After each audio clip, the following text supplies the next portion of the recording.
Bismillah, wassalatu wassalamu ala rasulillah. Rabbi shrah li sadri wa yassir li amri wahlul uqdatan min lisani yafqahu qawli. Rabbi yassir wa la tu'assir wa tammim bil khair. Question number 5.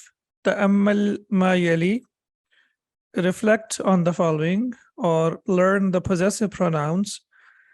Now the Sheikh has beautifully taught us over here the use of attached pronouns. The noun that we have over here is baytun.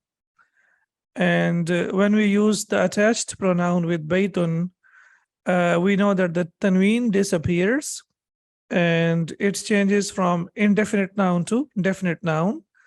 And it is always used as mudaf ilayh.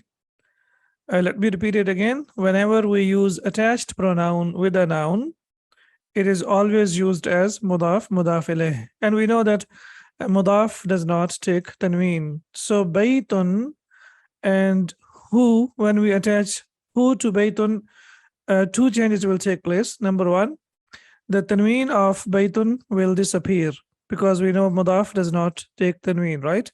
So it becomes baytu. And number two, we have to attach the attached pronoun, which is hu. So it becomes baytuhu, and it means his house. Baytuhu, his house. And now baytu will be mudaf and hu will be mudaf ilayh. And always, whenever we use attached pronoun with a noun, it is always used as mudaf ilayh. So baytuhu, his house. And similarly, baytun plus ha, it becomes baytuha. And it means her house. And then we have baytun plus ka, it becomes baytuka. That means your house. And then we have baytun plus ya al-mutakallim, and it becomes bayti. And we know that ya al-mutakallim has a special requirement, and that is it should take a kasra before it. So it becomes bayti, that means my house. So we always start, like in the Arabic language, we always start with the third person, which is hu and ha, and then with the second person, and then with the first person. So we call this al-ghaib, and then this one is called, here it is called al-mukhatab, and this is called al-mutakallim. Inshallah, we will learn more in the next exercise. Now it says adif al-asma al-atiyata. So again, we know that adif is fail al-amr. It is sakin, and when we connect it with kasra. Adif al-asma al-atiyata. Now it is al-asma, and we know that al-asma is the plural of ismun. So that means this is the plural of irrational being or ghayru aqil. And we know that the plural of ghayru aqil is considered as singular feminine. So al-asma is singular feminine and mawsuf, and as-sifa, as you can see, al-atiyata is also singular feminine. We know that mawsuf and sifa, noun and adjective, must be equal in 4 properties of the noun. So now we can see over here that al-asma is feminine, and similarly al-atiyata is also feminine.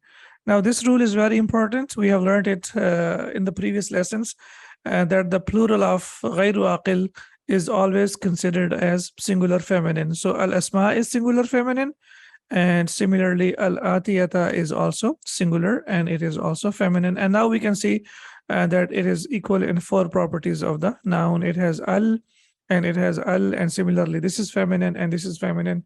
Al-asma'a is mansub, and similarly al-atiyata is also mansub. Ilal mutakallim, so we say mutakallim, and mutakallim means the first person.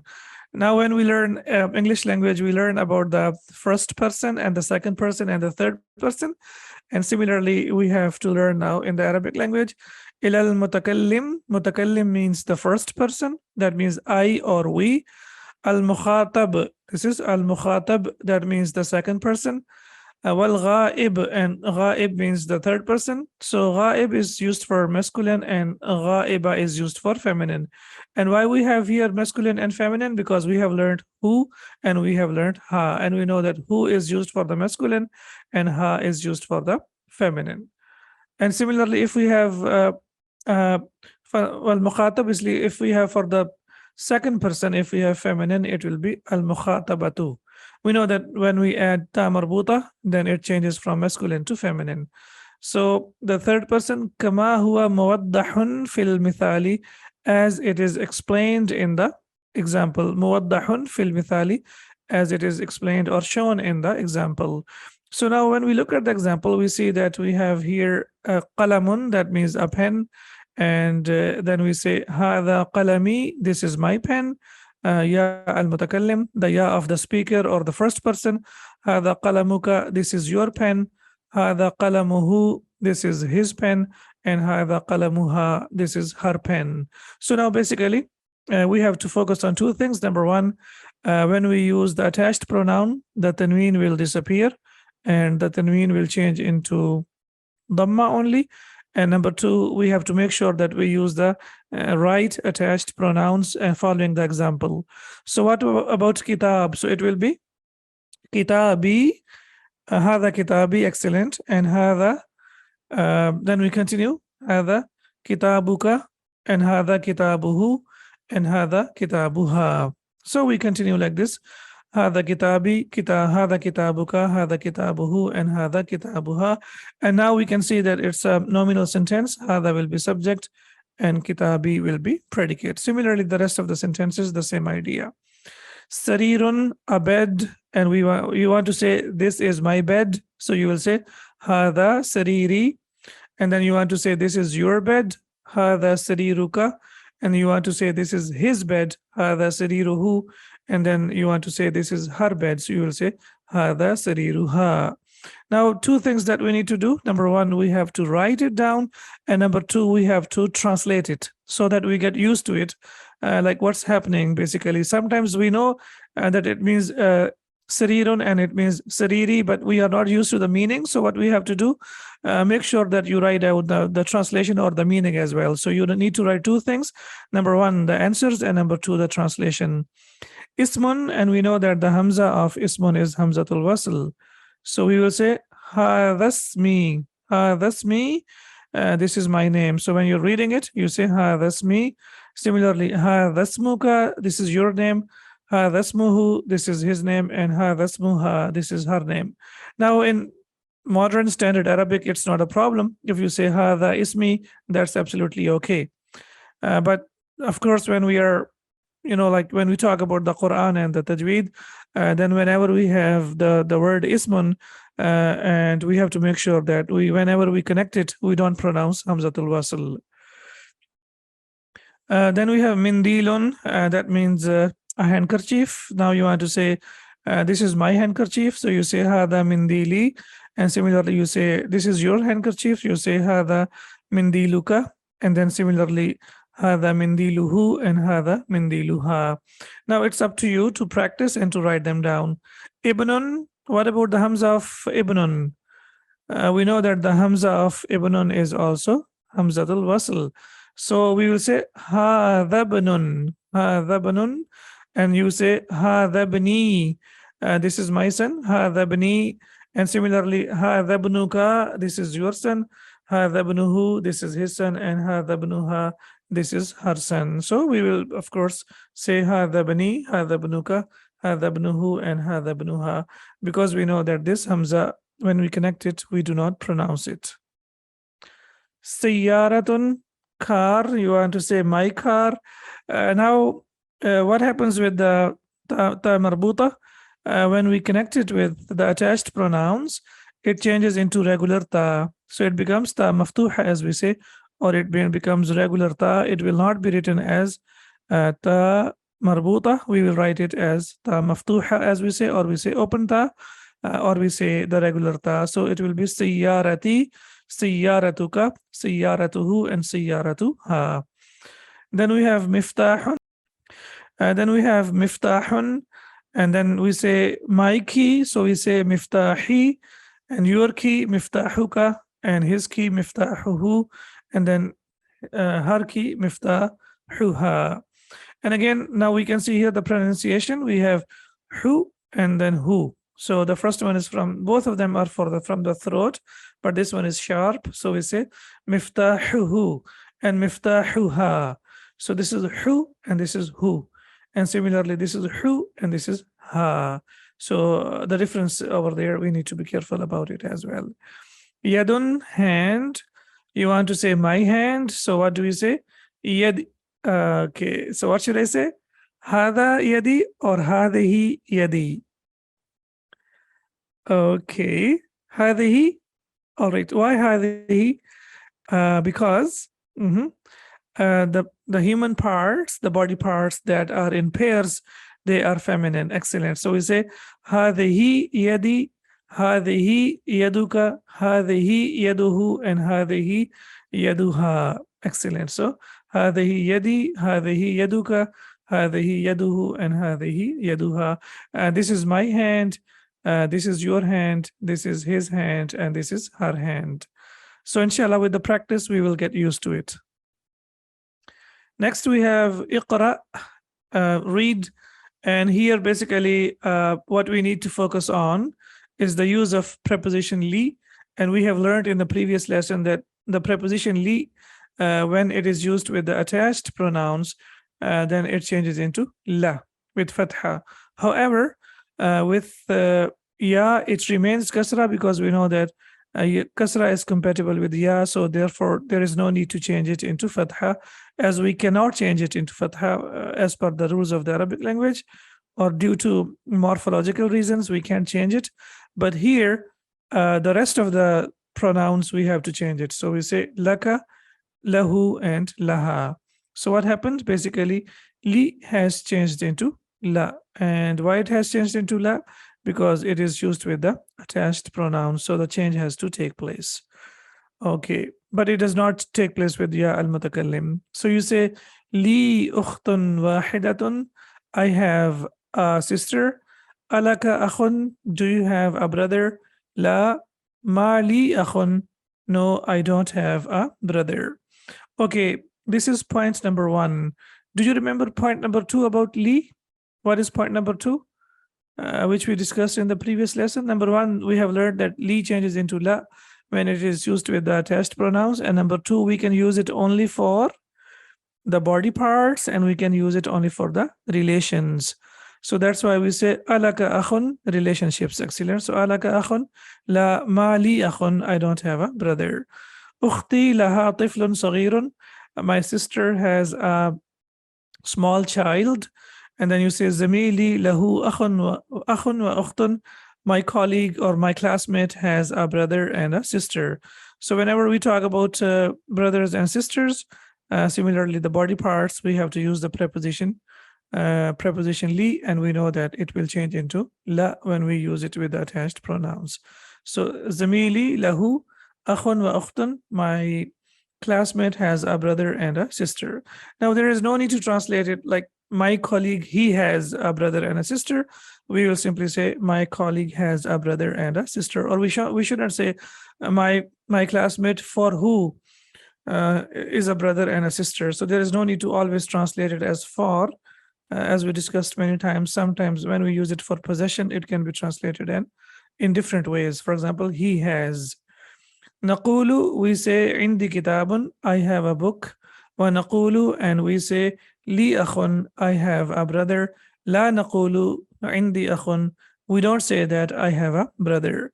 So the same thing that we discussed earlier in this lesson, and also in the previous lesson, that when we talk about the things, we use inda. And when we talk about the relationships, and when we talk about the body parts, then we use li, or we use the preposition li, as we can see over here. So indi kitabun, I have a book.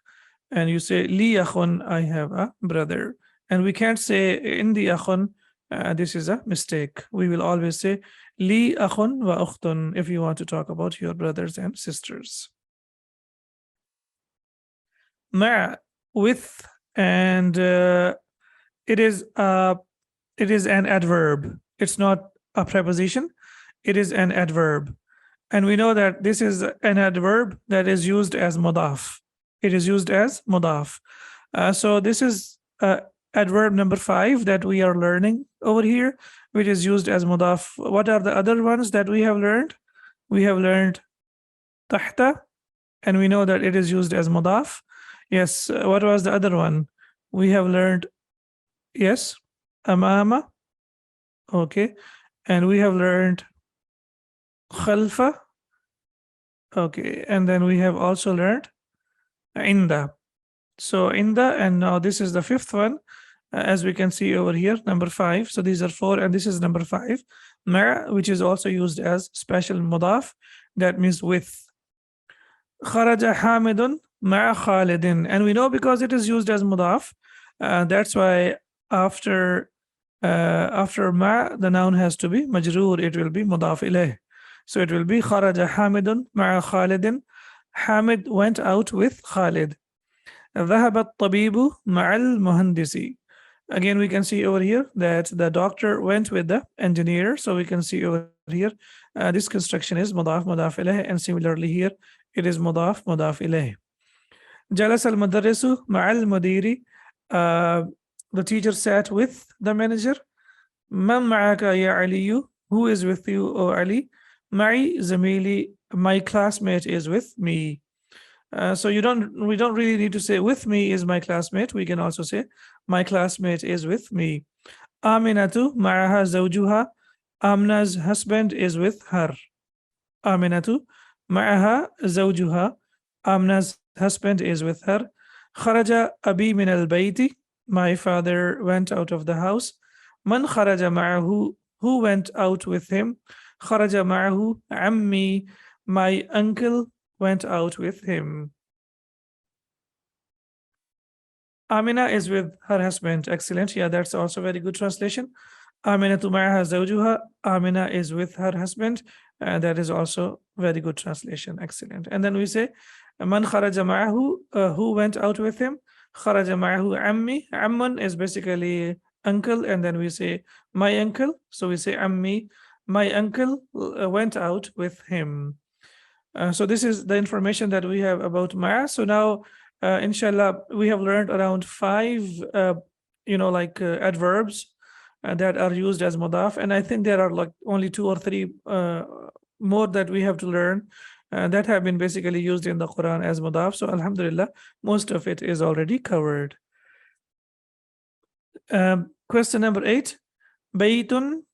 And now what we have to learn over here, that when we use the attached pronoun with any noun, we will just attach it in a regular way without adding anything extra to that. For example, we say baytun, and when we want to add ka with that, or when we want to attach ka with that, it becomes baytuka. And when we want to say his house, we say baytuhu. And when we want to say her house, we say baytuha. And when we want to say my house, we say bayti. But we have 2 special words over here. We have abun and akhun. So when we want to use the attached pronoun with abun and akhun, then we have to add an extra alif. Sorry, an extra waw. So what do we have to add? We have to add extra waw. So it becomes, instead of saying abuka, which is like even difficult to pronounce, so we don't say abuka. What do we say? We say abuka. And similarly, we say abuhu and abuha. And we know that ya al-mutakallim, it requires kasra before it, so it changes into abi. So abu, abuka, abuhu, abuha, and abi. Similarly, we have akhun, so it becomes akhuka, akhuhu, akhuha, and akhi. And akhuka, your brother, akhuhu, his brother, akhuha, her brother, and akhi, my brother. So this is something special about these 2 nouns, abun and akhun. And inshallah, there are like 2 more that we will learn that have been used in the Quran in the same way. We have here we have learned about abun and akhun. So when we use attached pronouns, they change into waw. But when they change into waw, when they are used as subject, when they are subject, or when they are predicate, because we know that subject and predicate are always marfu. And please remember that waw is basically, it is used for the noun that is marfu. And when we talk about the status, we say that the noun is marfu, and we know that subject is marfu and predicate is always marfu. And similarly, we have learned something about the verb, and we know that the doer or the file is always marfu as well. So in that case, we will use it akhu. And inshallah, in the next lessons, we will learn that it will also change into akhu, and then it can change into akha, and it can also change into akhi. So it can change into abu, aba, abi, akhu, akha, akhi. That we will learn later. But as of now, we need to focus that when we use it as marfu, then it will take waw over here. Abu will take waw, and similarly akhu will also take waw when we use the attached pronoun with that. Let's look at the examples. Abi wa ummi fil bayti. My father and my mother are in the house. Okay, excellent. Aina abuka ya hamidu. So we know that abuka is subject and aina is predicate, and we know that subject is always marfu. So that's why we say Aina abuka ya hamidu. Where is your father, O Hamid? Dhahaba ila suqi. He went to the market. So dhahaba, he went ila suqi, to the market. Akhuka tabibun. Again, akhuka is subject and tabibun is predicate. Is your brother a doctor? La huwa mudarrisun. No, he is a teacher. Zainabu fi riyadi. Zainab is in Riyadh. Akhuha fi ta'ifi. Okay. Her brother is in Ta'if. Wa abuha fil Madinah al-Munawwarati. And her father is in Medina al-Munawwara. So now we can see akhuha is subject and the rest is predicate. So that's why it is marfu'. And at-Ta'if, there is an extra al to that. And why we have al over there? Because this is how it has been used in the Arabic language. And this does not mean that the meaning will change. The meaning will remain the same, as this is extra al that is used by the Arabs, sometimes with the cities and sometimes with the countries. هذا الطالب. Okay. هذا الطالب أبوه وزير وأخوه تاجر كبير. So now we will say that هذا الطالب is subject. And what kind of phrase is this? هذا الطالب. Is this a complete sentence or is it a phrase? It is a phrase, right? This student. So this is ishara wa musharun ilayhi. هذا الطالب, this student. Abuhu wazirun. His father is a minister.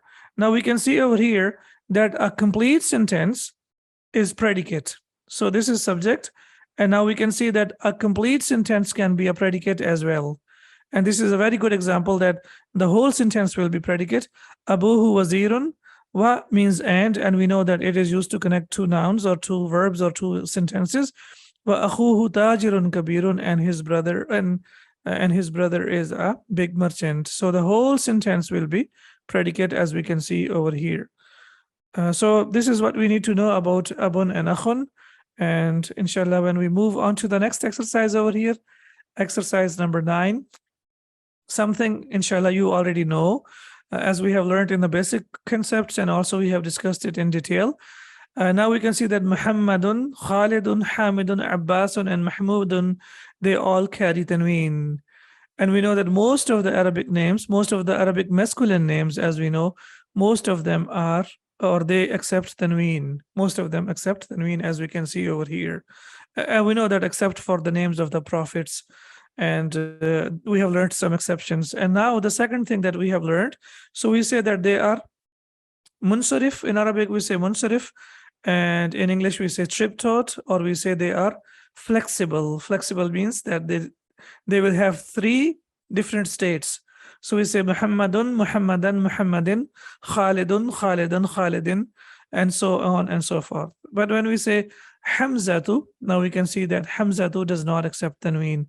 It refuses to accept tanween because it has ta marbuta with that. So it is a masculine name and it has ta marbuta. So that's why it will not accept tanween. So we say this is ghayru munsarif diptot, or we say partially flexible. So it will only accept dhamma, or it will only accept fatha, but it will not accept tanween. So Hamzatu, Talhatu, Usamatu, Muawiyatu, and Ikrimatu, all of them, they will either accept fatha or they will accept dhamma, but they will not accept tanween because they are غير munsarif. اقرأ الأسماء الآتية. Now what you have to do, you have to read the following nouns. وضبط. Now this is not Hamzatul Qat', this is Hamzatul Wasl, so it will be like this because it is sakin. So when we, because this is fi'l al-amr and this is sakin, so it will be wadabit awakhiraha, and then we have to put the proper case endings. So what will be the ending for Khalid? Shall we put tanween or not? Can we put tanween onto that? Khalidun, yes, okay. What about Hamza? Can I put a tanween on that? Can I say Hamzatun? Of course not. Excellent, because this is mamnu'un min as-sarf, ghayru munsarif. It's a diptot. Ammar, can I put a tanween on that? Ammarun. What about Anas? Yes, Anasun. What about Muawiyatu? In fact, I already said Muawiyatu, so we will say without tanween. So Muawiyatu. What about Hamid?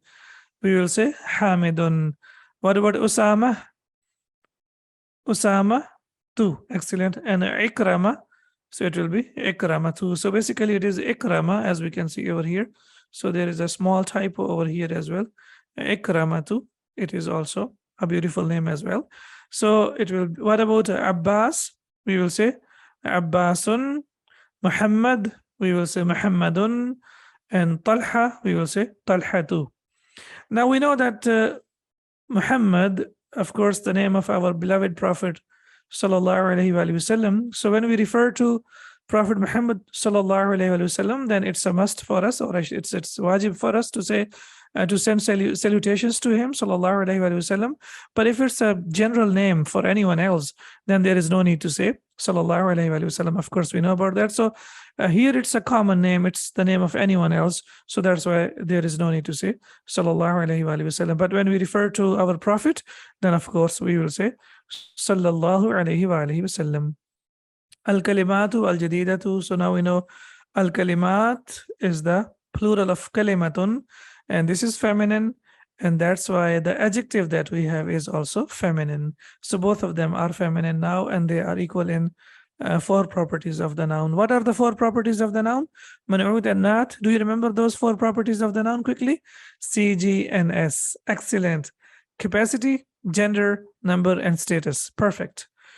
So we have az-zamilu, classmate, az-zawju, husband, wahidun, one, fatan, a young lad or a young man, fatan, and the plural is fitriyatun. Fitriyatun, as it has been used in Surah Al-Kahf.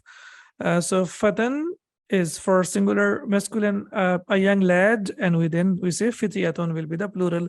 Ma means with, and also it has some other meanings as well. So inshallah, when we will learn about that it can also, it means like together as well, ma'an, but that will be used as ma'an, that means together.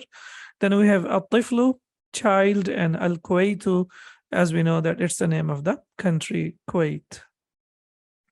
Now let's look at some of the examples of the attached pronouns from the Quran. Of course, we have learned only four. We have learned hu, and we have learned ha, and ka, and ya. So we will only look at these examples, and subhanallah, I mean these attached pronouns are used a lot in the Quran, of course, and even if you look at like the last 10 surahs of the Quran, you will see that there are so many examples over there. So I took from the last 10 surahs of the Quran because we know that we recite them a lot. However, you will find the examples of the attached pronouns literally on every page, or I would say like every 5 lines or 4 lines of the Quran. We will find these attached pronouns because we know they can be used with a noun, they can be used with a verb, and they can also can be used with a preposition. So they are used a lot.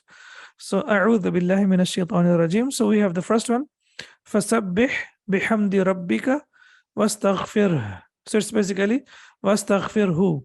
So we know that here we have rabbika, so ka is attached pronoun, that means your Lord, and then we have wastaghfirhu, and seek his forgiveness. So who refers to Rabb as well, as we know that it refers to Rabb, the Lord. Now we know bihamdi is jar majroor, and also it is used as mudaf. It is mudaf, and that's why Rabbi is majroor, because it is mudaf ilayh. And we know that that the attached pronouns are always used as mudaf, mudaf ilayh. So now we have 3 situations over here. We have here, this is mudaf, and Rabb is both. It is mudaf and also it is mudaf ilayh. Why it is mudaf and mudaf ilayh? Because for hamdi it is mudaf ilayh, and for ka it becomes mudaf. Wastaghfirhu, and seek his forgiveness. Wamra'atuhu hammalat al-hatab. Now we can see over here, Wamra'atuhu is again mudaf mudaf ilayh, his and his wife, referring to the wife of Abu Lahab. Wamra'atuhu hammalat al-hatab. And now we can see over here who refers to that. As we know that the attached pronoun cannot be used by themselves. They can be used for referring to something or someone that has been discussed earlier. So here we have ka, which refers to Allah subhanahu wa ta'ala. Similarly, we have hu, which refers to Allah subhanahu wa ta'ala. And here we have wamra'atuhu, who refers to the wife of Abu Lahab. And similarly, we have fi jidiha hablum min masad. Now we can see here that around her neck. So we see here jidiha, and it refers to the neck of imratu Abi Lahabin. So now we can see here that it refers to her neck. Fi jidiha hablum min masad.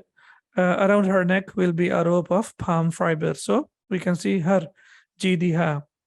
Then we have alam nashtarah laka sadrak, and sadraka, and when we stop we say sadrak. Now again we can see that it was li, and now we can see from the Quran that li has changed into la. Alam nashrah laka sadraka, and when you stop we say sadrak. Idhabu biqamisi hadha. Now how do we know that we have to read it as idhabu? Of course we haven't learned the verbs. So inshallah, when we learn, we will come to know that we have to read it with kasra. If you have a mushaf in the subcontinent, so you will see that there will be kasra over there.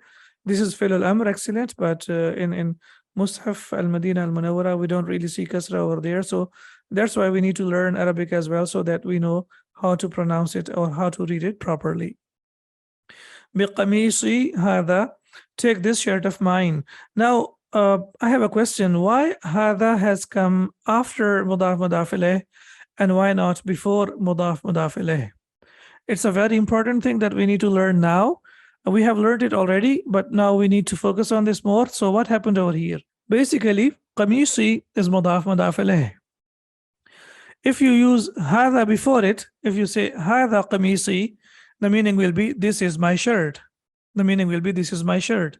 But you want to say, or in the Quran we have Yusuf alayhi salam, this shirt of mine, so it will be qamisi hadha. So please remember that whenever you want to use ismul ishara with mudaf mudaf ilayh, make sure that it will come after mudaf mudaf ilayh and it cannot come before mudaf mudaf ilayh.